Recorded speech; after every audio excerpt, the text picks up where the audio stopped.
coming to you live from our Refill studio. I am Nisi Alan.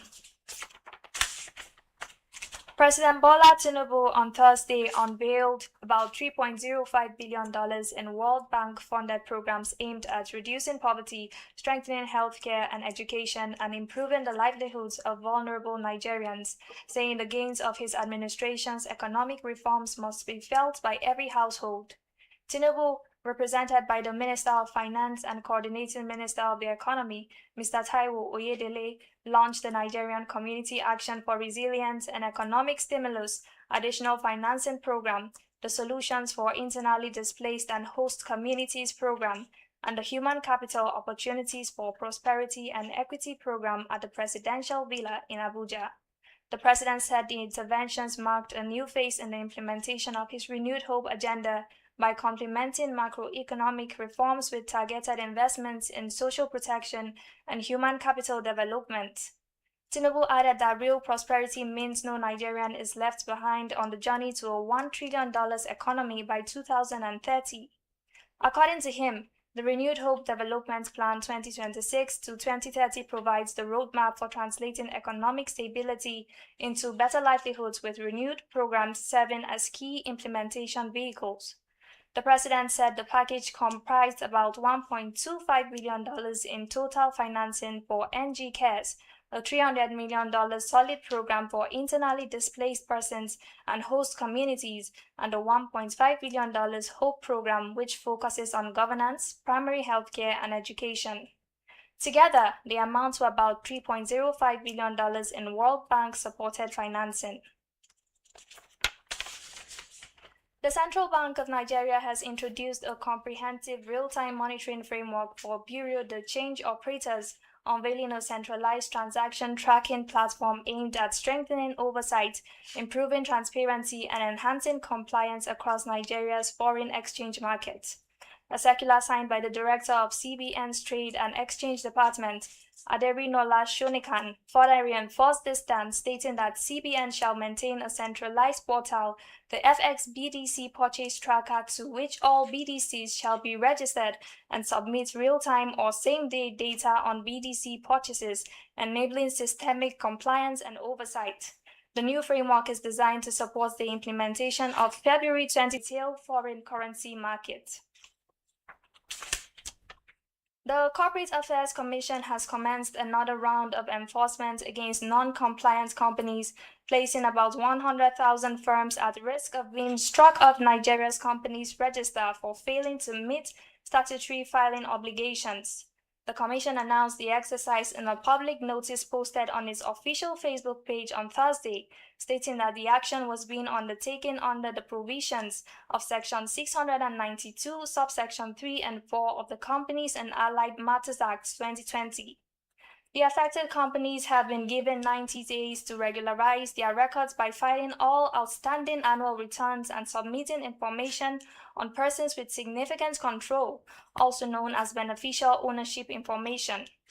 According to the Commission, the names of the affected companies have already been published on its official website, while firms that comply with the directive are expected to forward evidence of compliance to the Commission through its designated email address.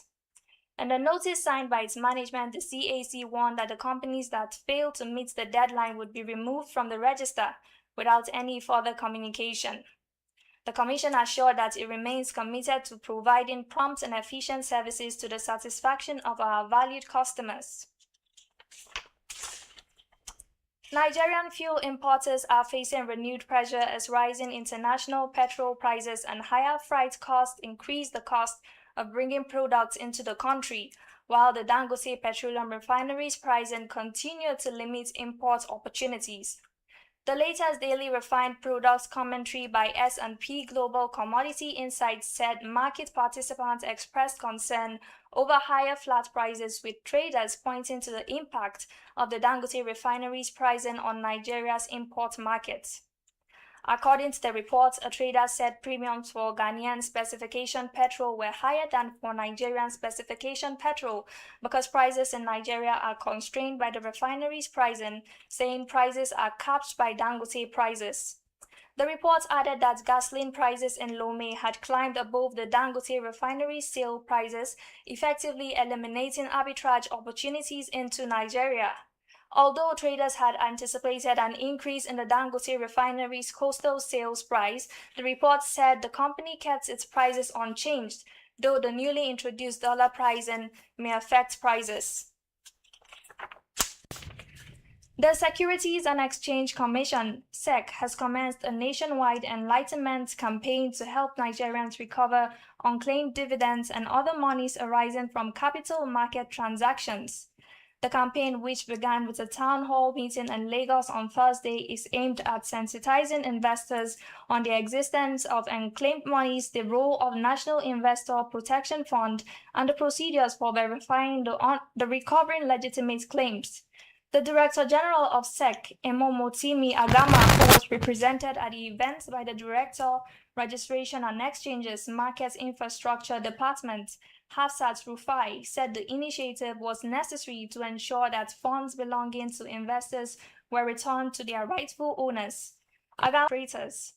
The stakeholders made the call during the Mobile Virtual Network Operator Business Rules Stakeholders Consultative Forum held in Abuja, where the NCC unveiled the draft framework designed to govern the operations of licensed MVNOs and their relationships with host network operators. Speaking on behalf of the Executive Vice Chairman and Chief Executive Officer of the NCC, Dr. Aminu Maida, the Commission's Director of Licensing and Authorization, Usman Maman, said the proposed business rules reflected the regulator's commitment to deepening competition, expanding access, and promoting innovation in line with Nigeria's digital inclusion agenda. He said the rules would provide greater clarity on licensing, operational responsibilities, and commercial relationships between MVNOs and host mobile network operators, while protecting consumers and preserving market integrity. Maman added that the Commission expected strict compliance from all operators, and the Commission will continue to exercise its mandate to ensure that all operators adhere strictly to established guidelines. According to him, the draft framework was developed after continued engagement with operators to address implementation challenges encountered since the licensing regime commenced. And that is it on Business News. Stay tuned for News Track at 2 p.m. Good morning.